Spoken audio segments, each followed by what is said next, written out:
Hi, my name is Gerhard Schwantner and welcome to Selling Power TV. Today we continue our conversation with Noam Bihar. He's the CEO of the Sales Readiness Group. Welcome back. Gerhard, great to be back today. So yesterday we talked about managing conversations, and we also said that we want to lead a conversation to value. How do we sell value? So I think that there's not a sales professional out there that doesn't want to sell value. I mean, when you think about it intrinsically, we always want to sell value. There's no one out there that I think really intentionally wants to sell on price. The problem is they don't have the skills to sell on value. They may not even have a full understanding of what value is. So absent that, if they're working with a procurement department or they're working with a professional buyer, they end up selling on price when they really, with the right skills and the right planning, wouldn't have had to sell on price. So how do you lead the customer to a value-focused conversation? So I think the way you lead the customer is the first thing you have to do is a lot of research and really figure out in that company what are the key business initiatives, who are the key stakeholders, who are the users, who are the influencers, and you start to map an organization because you may find that different constituents have different values. And so you want to think about what's the total benefit you can provide to the customer. And we think about value very simply. Value is the total benefit you offer minus the cost to the customer. So obviously as a sales professional, you want to get as many benefits on your side as possible to reduce the temptation to sell on price. So let's assume we are in front of the number one decision maker, and you want to extract from that person what they value. How do you go about that? So, you know, Gerhard, I think this is going to be a really important initiative within your company. I'd really like to understand what's most important to you. When you think about success 3 years from now, what are the things you're really going to reflect on that are going to say whether this was a successful software implementation or project or whatever? So get the customer kind of forward looking so they can think about the total cost of ownership.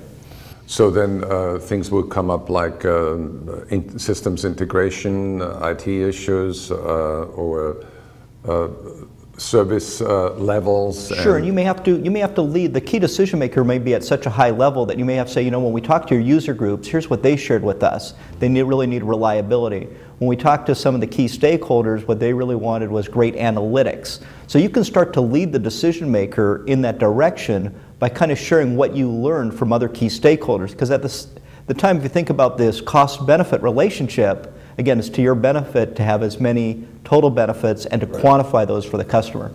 So what if you're in a situation where the customer is not well equipped, doesn't understand or doesn't appreciate the value that your company has to offer? I think that probably there was some mistake that was made earlier on in the sales process. I think that you have to be able to present value. So you want to make sure is when you're meeting with that key decision maker that you've got that teed up in a very organized way, say, here's all the things that we heard that are important to your organization. So I think kind of confirming understanding that these things are important and then being able to quantify them so that they have value is really important. Again, the key decision maker may be removed from a lot of the day-to-day benefits associated with your product or solution. And you're saying if you don't go through that process, then the buyer is going to flip it over and talk about price. Absolutely. What else? You know, that's really a natural evolution of the sales process is they can only value what they know how to value. So if they don't have things to value, they're going to resort to price. What about the cost side? How do you deal with that? Gerhard, that's a great question because I think as a sales professional, you always think about all the benefits, but you don't necessarily reflect on all the costs. So when salespeople think about costs, they often think about price themselves.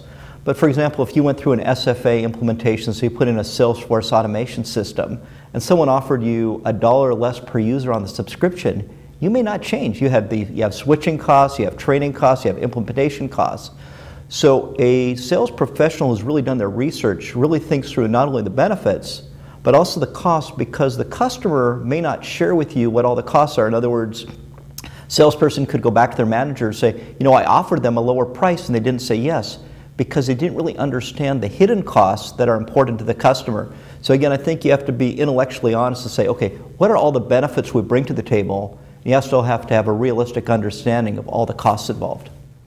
Well, thank you, Noam. Can you summarize the 3 must-do things if you want to sell value? If you want to sell value, you need to be prepared. So you have to do great research and you really have to map an organization and talk to key constituents. You really have to understand what value means, which is the total benefits you bring minus the cost of the customer. And then you need to present those benefits in a very compelling way where you've established the value so you don't end up selling on price. Well, thank you, Norm. For anybody who would like to get more information, go to salesreadinessgroup.com. Thank you, Norm. Gerhard, thank you.